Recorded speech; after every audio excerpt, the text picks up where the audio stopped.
Hyderabad cricket association కి big shock తగిలేలా ఉంది. హెచ్సిఏలో భారీ అక్రమాలు జరిగాయంటూ కాంగ్రెస్ ఎంపీ చామల కిరణ్ కుమార్ రెడ్డి సంచలన ఆరోపణలు చేశారు. అయితే ఈ అక్రమాల గుట్టు రట్టు చేయాలని చెప్పేసి ఇప్పటికే విజిలెన్స్ డైరెక్టర్ కు ఫిర్యాదు చేయడం కూడా జరిగింది. ఈ ఫిర్యాదు కంటే ముందు చామల కిరణ్ కుమార్ రెడ్డి గారు ఏం మాట్లాడారో ఓసారి తన మాటల్లోనే చూద్దాం. హైదరాబాద్ క్రికెట్ అసోసియేషన్ ఆఫీస్లో సెక్రటరీ దేవరాజ్ గారిని వాళ్ళ మెంబర్స్ని కలవడం జరిగింది. ఈ మధ్య కాలంలో జరిగినటువంటి ప్లేయర్ సెలెక్షన్స్లలో అవకతవకలు జరిగినాయి అనే ఒక అంశం నా దృష్టికి వచ్చినప్పుడు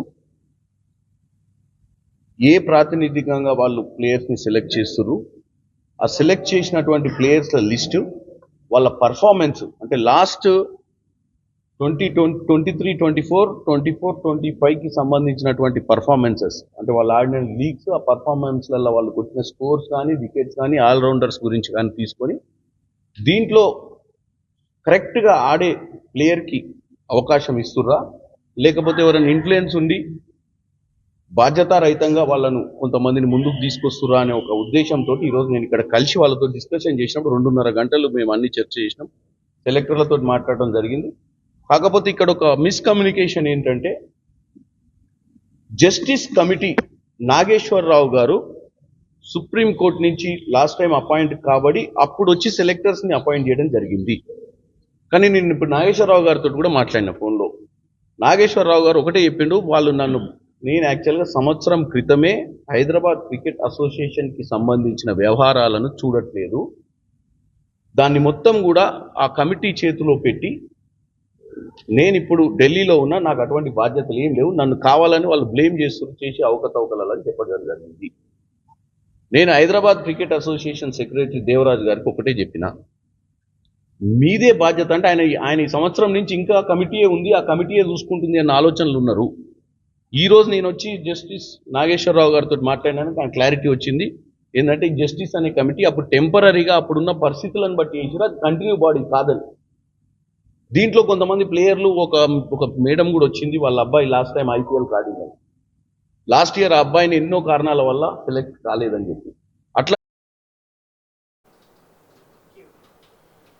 దీనిపై మరింత సమాచారం మా ప్రతినిధి శ్రీశైలం అందజేశాడు. శ్రీశైలం, దీనికి సంబంధించి ఈ అక్రమాలకు సంబంధించి చామల కిరణ్ కుమార్ రెడ్డి గారు చేసిన ఆరోపణలకు సంబంధించి పూర్తి సమాచారం ఏంటి శ్రీశైలం? అదనపు డైరెక్టర్ జనరల్కి సంబంధించి ఇప్పటికే భువనగిరి ఎంపీ చామల కిరణ్ కుమార్ రెడ్డి ఫిర్యాదు చేయడం జరిగింది. ఫిర్యాదులో అనేక అంశాల గురించి పొందుపరిచారు. ప్రధానంగా రవాణా కావచ్చు, క్యాటరింగ్ కావచ్చు, ఇతరితర అంశాల గురించి ఆయన లేఖలో క్లియర్గా రాయడం జరిగింది.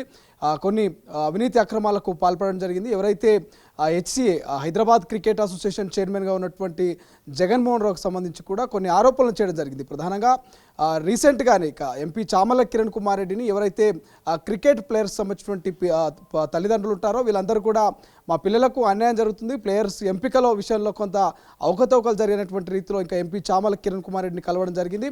వారి కోరిక మేరకు ఇక ముఖ్యమంత్రి గారి దృష్టికి, రేవంత్ రెడ్డి గారి దృష్టికి చామల కిరణ్ కుమార్ రెడ్డి యొక్క తల్లిదండ్రుల ఫిర్యాదును తీసుకెళ్లడం జరిగింది. అనంతరం ఆయన మరొక షాకింగ్ డెసిషన్ తీసుకున్నారు.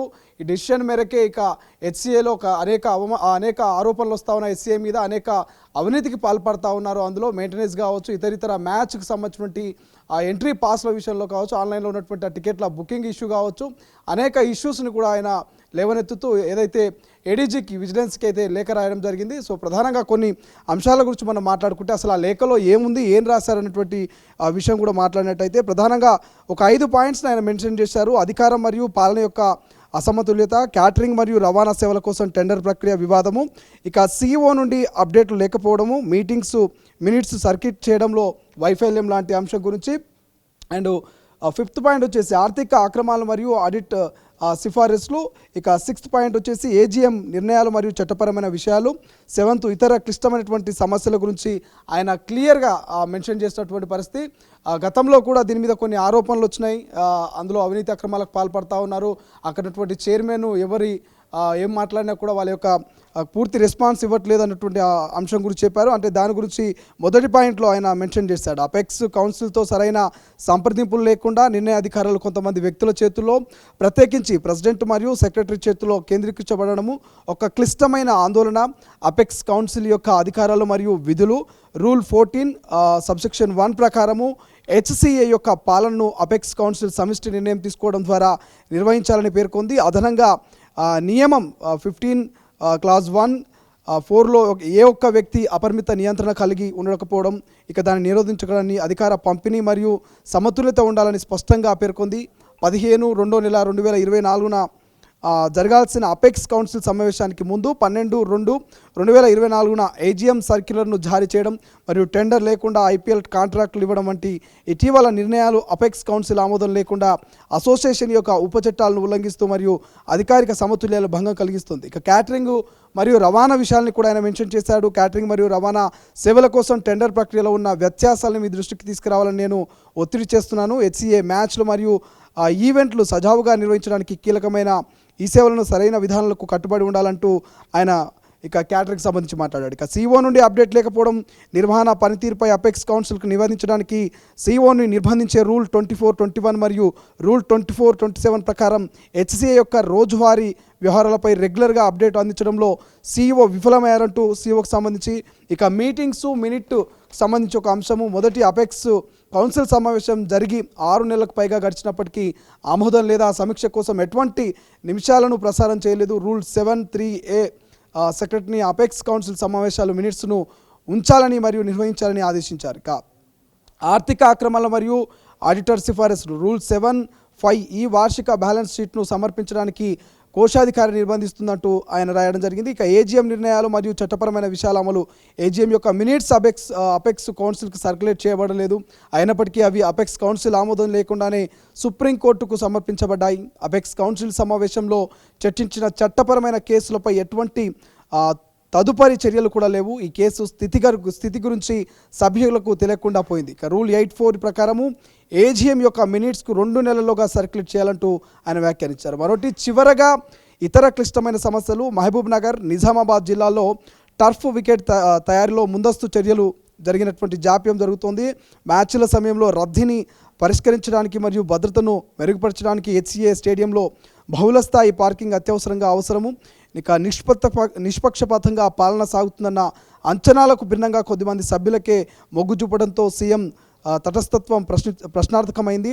ఇక పైన పేర్కొన్న అంశాల నేపథ్యంలో ఈ విషయాలపై విచారణ ప్రారంభించి హెచ్సిఏ సమగ్రతను పునరుద్ధరించడానికి తగిన చర్యలు తీసుకోవాలని నేను మీ గౌరవమైన కార్యాలయాన్ని అభ్యర్థిస్తున్నాను. మీకు మరింత సమాచారం కావాలంటే దయచేసి నన్ను సంప్రదించడానికి సంకోచించకండి. మీకు ధన్యవాదములు. మీ భవధీయులు చామల కిరణ్ కుమార్ రెడ్డి అంటూ ఆయన ఒక 7 పాయింట్లను పాయింట్అవుట్ చేస్తూ హెచ్సిఓలో జరుగుతున్నటువంటి అవినీతి అక్రమాలని బయటపెట్టే ప్రయత్నం చేశారు.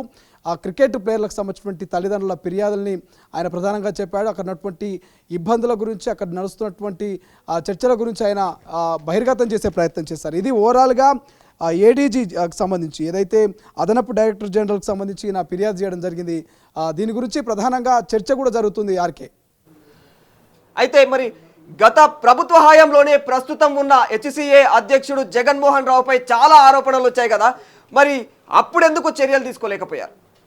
దీనిపైన పాటు బీఆర్ఎస్ పరిపాలన కొనసాగింది. అందరికీ తెలిసిందే జగన్మోహన్ రావు గత బీఆర్ఎస్ పార్టీలో ఉన్నటువంటి పెద్దలకు అత్యంత సన్నిహితుడు అంటూ కూడా కొంత ప్రచారం జరుగుతుంది.